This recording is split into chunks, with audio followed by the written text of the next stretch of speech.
All attendees are in listen-only mode. Welcome everyone to our ALE Back to School webinar. My name is Carl Nelson, and on the line with me I have Susan Kanega. I want to say hi, Susan. Hello, everyone.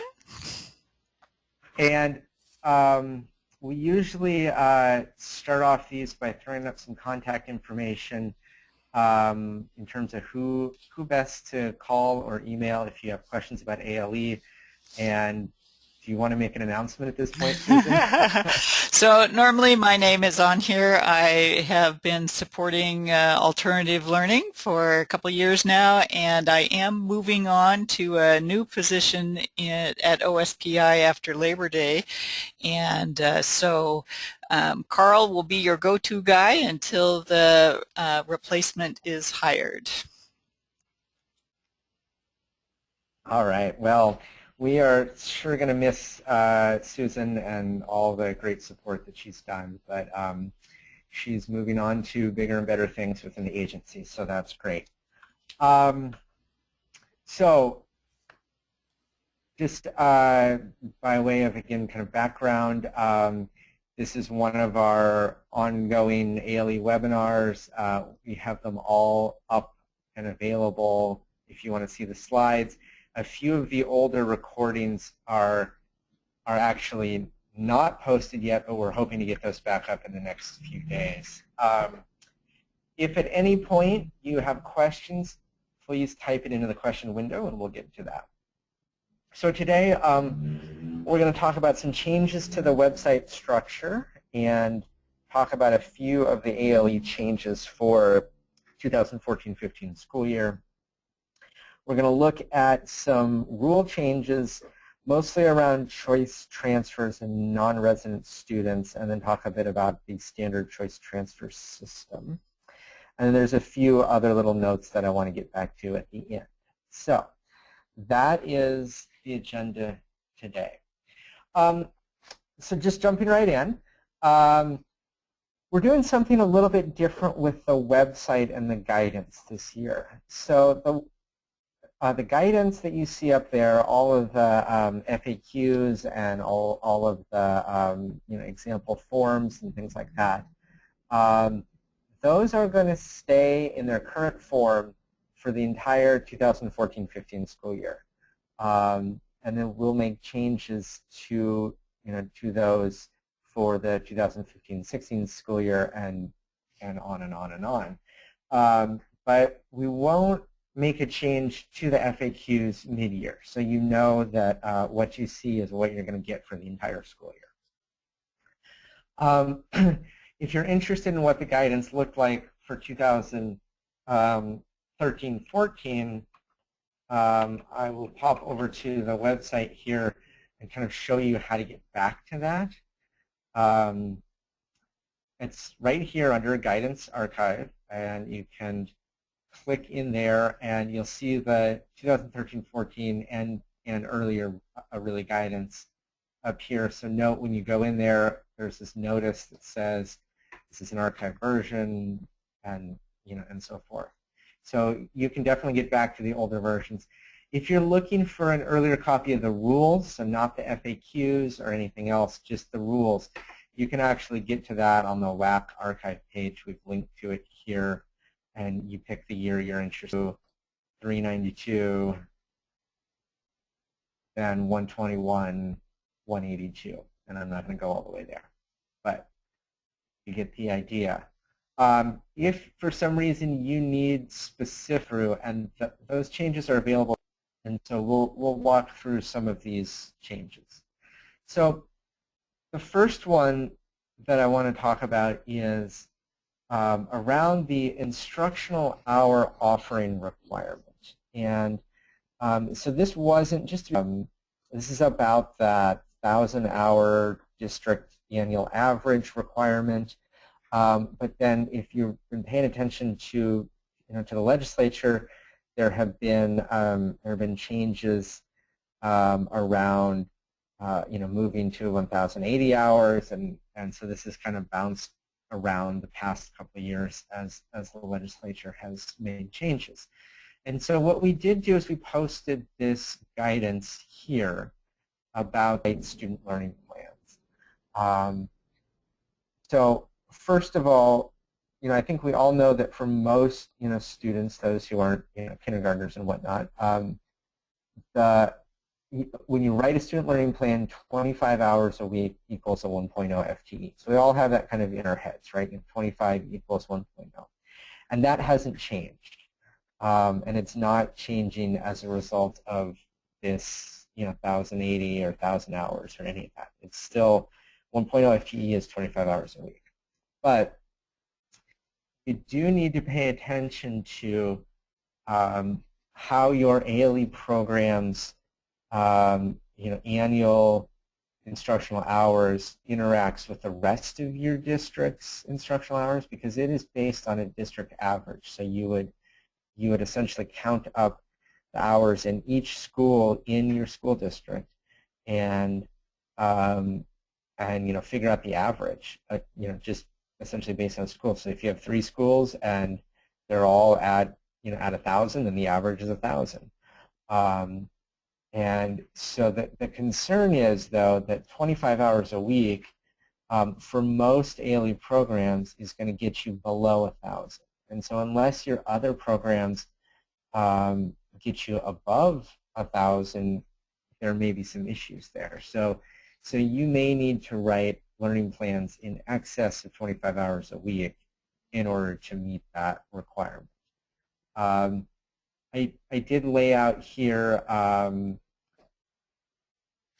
how exactly those instructional hours are going to change. So for this upcoming school year for 14-15, it's 1,000 hours, and that's a district-wide annual average for grades 1 through 12. For 15-16, for high school, it's 1,080, and for grades 1 through 8, it's 1,000. And there still is this notion of a district-wide annual average going on there. So, and then for kindergarten students, it's 450 instructional hours, unless it's an all-day K program. So, long story short, this is something to kind of pay attention to. Probably talk to your district leadership about how your instructional offering is going to mesh with the other instructional offerings within your school district. And then you may need to adjust how you write student learning plans to meet that. You may also need to do that to do learning plans in excess of 25 hours for your high school students anyway, just to meet high school credit requirements, depending on how long it takes the student to get through the material and all of that. So know that even though 25 hours is 1.0 FTE, that isn't the maximum that you can write a learning plan for. You can go above that. Okay, so let's pause there, because I know that that was a lot that I just kind of threw at you, and see if there are any questions. So, Carl, if there could just be some clarification on what the previous hours were, and that the hours really aren't changing. Maybe just hit on that a little bit.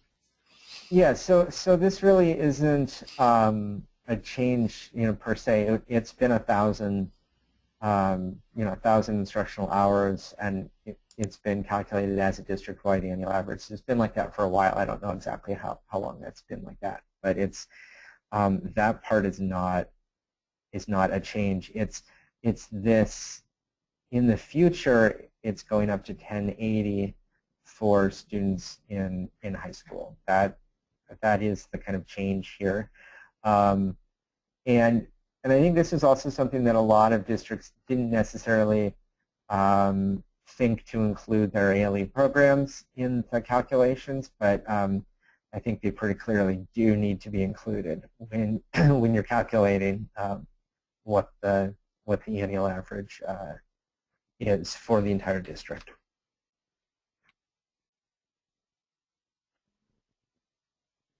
Okay, so that I don't see other questions popping in, so we're gonna move on. But if you do have a question on that, do feel free to throw it in the question window, and we will loop back to that. Um, the next change, there was a reference to a contract class before, and we don't really have a notion of contract-based learning anymore, even though that was one of the old kind of categories of a program. So that was just kind of a confusing, reference. And we also kind of clarified what to do if the monthly evaluation is essentially saying there should be a change in the students' goals or activities or objectives, and the answer is you should update the student learning plan. And I'm going to pause for just a second because I completely forgot to mention that our process for updating the FAQs involved a lot of work put in by the WALA folks, and so WALA, and I think it was mostly their board, but maybe a few others as well, went through all the FAQs and gave us lots of great feedback on what was confusing, what needed adjusting or updating. We obviously went through the FAQs, as well, but just to kind of give you an idea of where a lot of these came from, it was WALA. There were also a lot of questions that we just got, throughout the year that we added in here too. So that's kind of what's going on. It's not necessarily just, Carl and Susan hanging out saying how can we adjust the guidance. This is all really driven by, by questions coming in. Okay. We have for a long time had an FAQ talking about the instructional materials requirement on the student learning plan. So the learning plan must identify all instructional materials, and so the question is, well, what does that mean? How detailed does that get? And where we're really coming down is it needs to include the kind of the essential materials. It's not good enough to just say a variety of textbooks and workbooks. Like, that's not enough detail. You do need to get pretty specific here, but you don't need to include like supplies or consumable non-instructional items. You don't need to write down student needs a pencil, student needs a I mean, it's not the kind of back to school shopping list here necessarily. So that was the change there.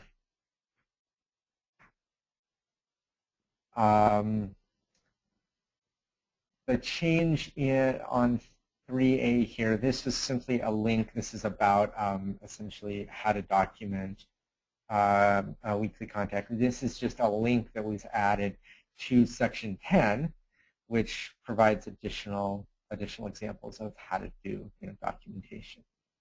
Not even going to click on that. It's just not that exciting. Documenting the communication to a K-8 student's parents as a result of the progress evaluation. And so the question is, for a K-8 student, does the parent have to be there for the for the monthly evaluation? And the answer is no, they don't have to be there, but the results need to be communicated. And so if the parent was there in the face-to-face meeting, you can certainly log that or do something of that nature. If you're using email, you can obviously log it that way, or a phone call, what have you. But it does need to be communicated.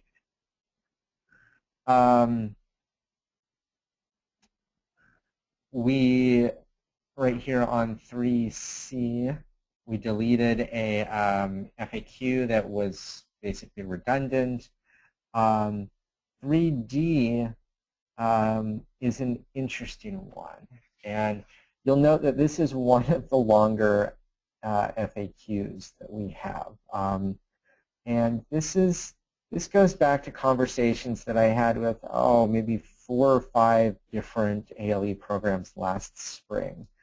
And so those folks are really trying to kind of dive down and figure out exactly how to document the monthly progress and to kind of verify that it was actually done as per the rules. And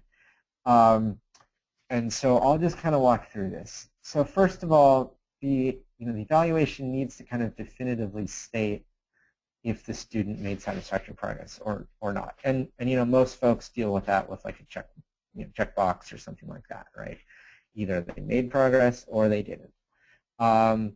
It needs to be somehow signed either electronically or on paper and dated by the reviewing teacher. So again, this is something that needs to be done by the certificated teacher unless you're using this exemption for students who are only online, and in that case, the progress grades that are in the learning management system can serve as the documentation. So then, we kind of have to deal with the fact that the ALE rules don't say that there's one specific type of evaluation method that has to be used, and we don't really say that there is one thing that is going to say that a student is or isn't making satisfactory progress. There's a lot of flexibility that we've given school districts to create the evaluation tools that are going to work for them and for the students. But there are kind of a number of things that do need to be followed here.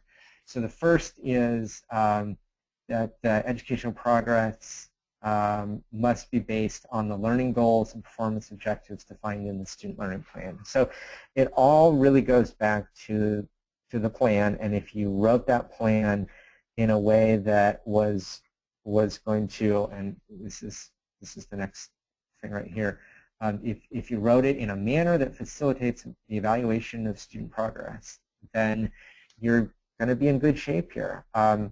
If you didn't create a plan, if you weren't thinking about how to do evaluation when you're writing the goals on the plan, then this is probably going to be really hard. So it's so key to get that plan, right the first time. So next, the evaluation of satisfactory progress must be conducted in a manner consistent with school district evaluation and grading procedures, and be based on the professional judgment of the cert teacher. So this is, just making sure that you're following your district's, policies, and to the extent that when the auditors come, you can show how what you've done is within the framework of your school district's, policies and procedures. You're in good shape. And then, we reiterate here that the evaluation is being done by somebody who is an actual certificated teacher, and not, for example, the parent. Now the parent can be providing input, and they can certainly, play a role in this evaluation process. But at the end of the day, it is the cert teacher who is making that final determination. So that's kind of covering a lot of ground there. But we had a lot of folks ask questions about how to do that, and so that's the place to look in terms of documentation. So moving on, and again, feel free to drop a question in there. I don't see any new ones, so we'll keep going. We added a new statement here around doing evaluations in the first few days of school. So we had a couple cases where ALE programs were trying to do the monthly evaluation on essentially day 1 or day 2 of the school year. And we've said that really wouldn't be an appropriate way to conduct the progress evaluation. And that's because the rule is talking about educational progress of each student, and and it's hard to see how students have made much educational progress on day one, at least enough to kind of do an actual meaningful evaluation. The good news is, because I know that it's really busy throughout the month of September, everyone's getting going, and it's kind of hard to figure out how to squeeze in that first evaluation. You do have that grace period now into October. So if you can't get every evaluation done in the calendar month of September, you do have a couple days of extra time to do it in the first part of October. And so hopefully that allows everybody to get them all done.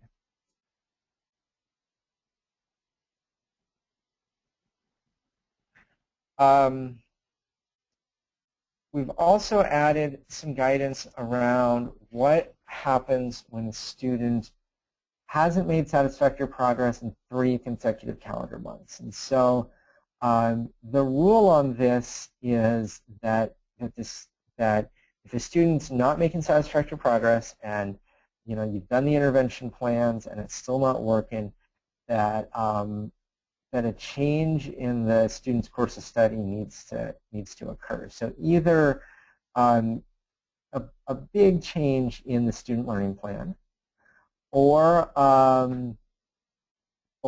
finding a new place for this kid. So if things aren't working and doing the interventions hasn't been able to reach the kid, then it's time to do something kind of radically new. The issue that we heard is that in some cases, if it's near the end of the school year or near the end of the semester, the timing of it was a little weird. So it often doesn't make a lot of sense to enroll a student in a whole new slate of classes when their classes are going to change again in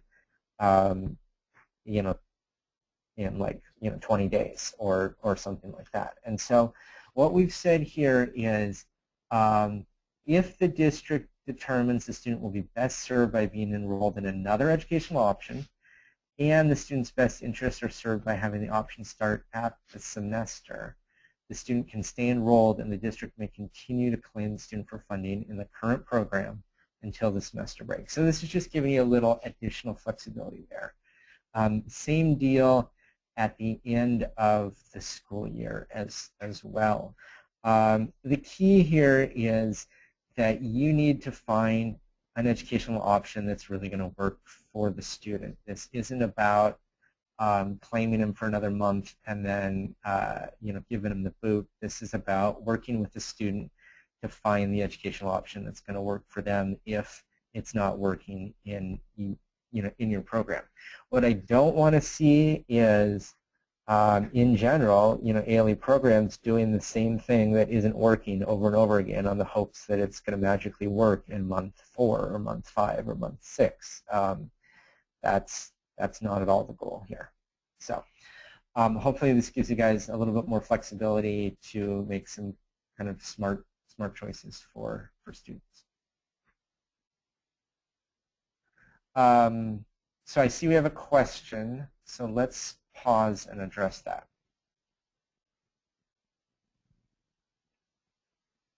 So one of the questions that comes up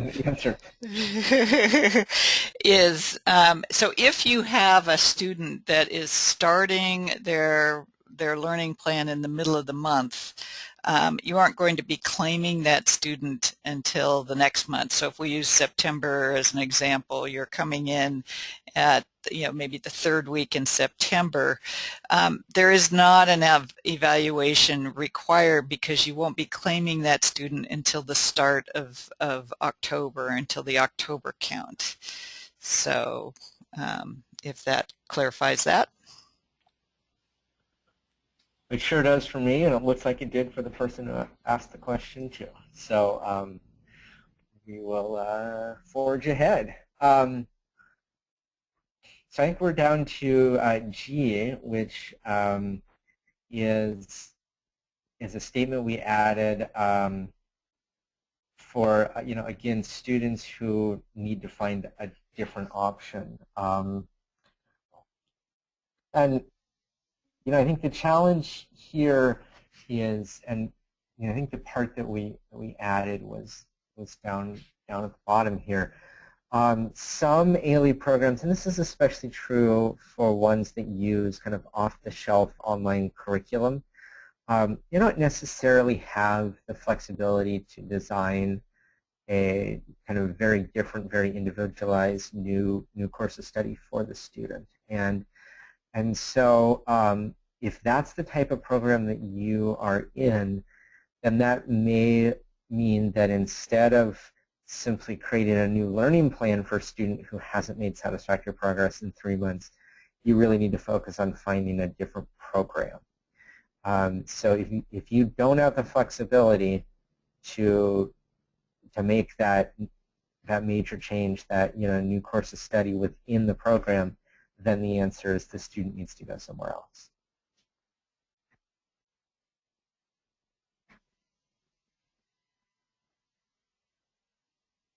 So Carl, here's deleted a, yep. So what is the requirement for PE logs for elementary students that are primarily online? Is that something you want to address later as far as meeting that requirement? Yes, I guess I'm not entirely sure what the question is. Yep. But I'll take that one offline here. Okay. Yeah, we'll figure out an answer to that somehow. Thanks, Susan. So H here was just highlighting another kind of redundant FAQ that we got rid of.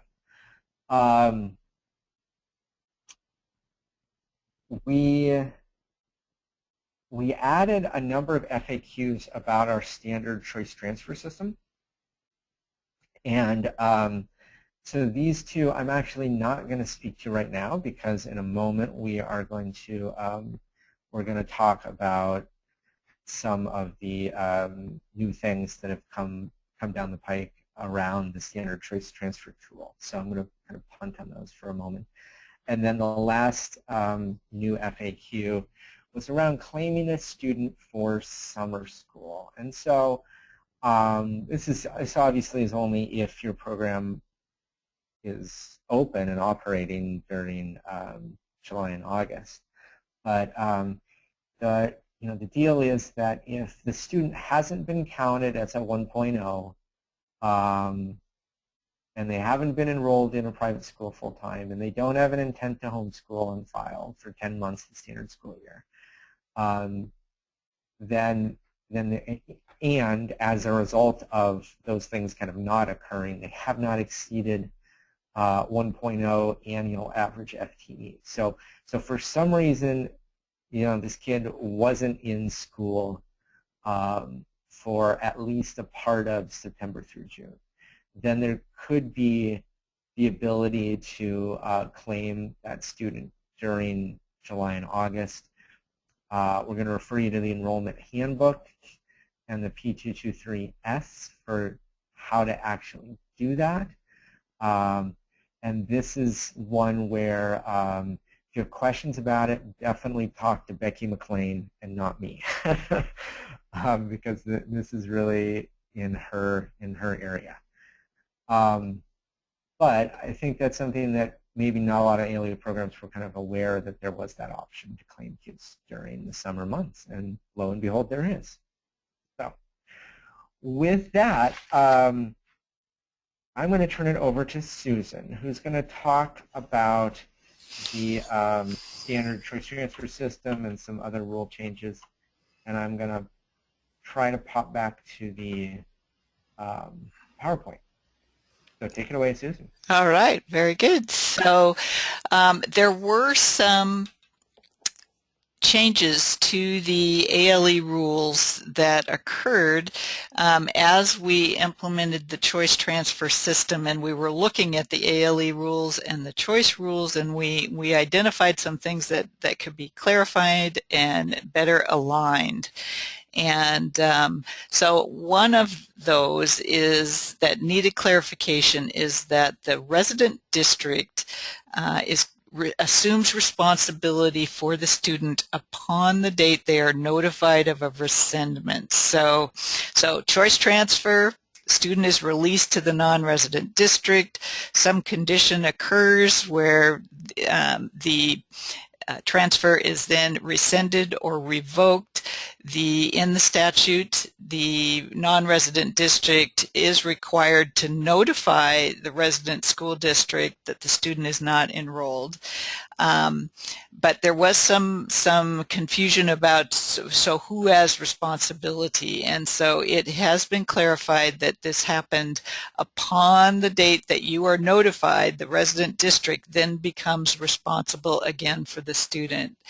And so we aligned this language a little better between the ALE and the choice rule. And so if you look in this section of the ALE that's annotated, this shows what was done, and it looks a lot more complex than really what it is. The other determination that was made was that the ALE rule, this language was in the ALE rule, but really it applied to all students, not just ALE. So the striking that you see in section 6N was basically added to WAC 392.137.230, which is the choice transfer law, or choice transfer rule. And so Carl, if you could go to the middle of section 2 there in the yellow, where it says, if the transfer is rescinded before the end date, according to conditions in the non-resident school district policy, the resident school district reassumes responsibility for the student upon the date that they are notified of the rescindment. And so that's clarification of that. Before it said until the student is enrolled, but this has been clarified that when the resident school district is notified that the student's no longer enrolled, that they then now have responsibility for that student. And then you can see that section 3, school districts enrolling a non-resident student must inform the resident school district if they drop out or otherwise no longer enrolled. So that's a part of the choice rule now. And so just a little clarification on that one point and aligning with choice transfer.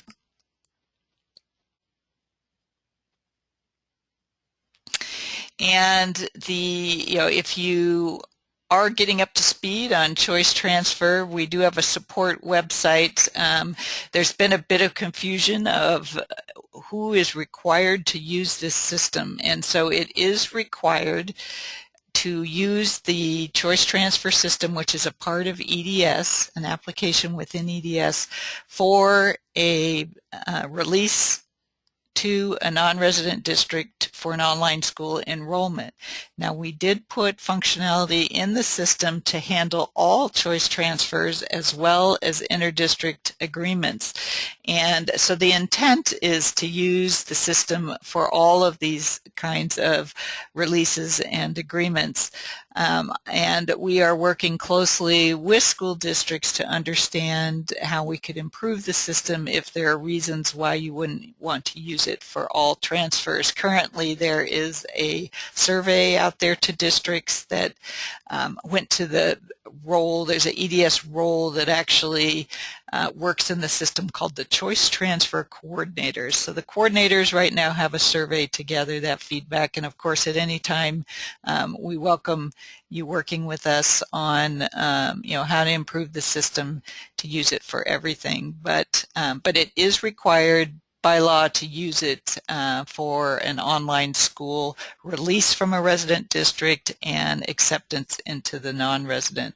Carl, if you'd click on the URL there, we do have a support website that explains the strategy for the system and has the how to get started section that talks about getting set up in EDS, and this is kind of one-stop shopping for choice transfer, has your resources, a training webinar, which this will be moving to a video recording. They will no longer be live webinars after Labor Day, but you'll be able to view a webinar and get the training slides, access to the bulletins, and other resources. Carl, if you'll scroll down. There's also a frequently asked question section where we have responded to questions that commonly come in, so very similar to ALE. So support website is there, and if you have any questions, as was mentioned earlier, I am moving on, but call the main line, and Carl and our assistant Melody will be fielding those questions, and I'll be available during the transition.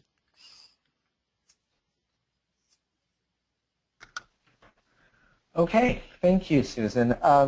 Couple more things that I wanted to talk to you guys about. One is we're in the process of making some changes to our online learning, online provider approval rules. And so if you are running an online school program, you should probably know if this applies to you or not. It means that you've been through our OSPI online provider approval system. Then you're definitely going to want to kind of pay attention to this, because what we're proposing to do, and we're still kind of in the middle of the rule change process here, is that we are going to change the system from one that was largely based on kind of input measurements in terms of looking at policies and procedures, to one based on essentially student performance. Excuse me. And so all the providers, even the affiliate and single district providers, are going to need to meet those performance targets. And so I've emailed out to most of the affected folks the details here. So I'm not necessarily going to go through this kind of line by line. But if you have any questions about that or any feedback, we're still definitely in the formal comment period on this. So do feel free to get in touch with me. You can send the written comments to me via via email.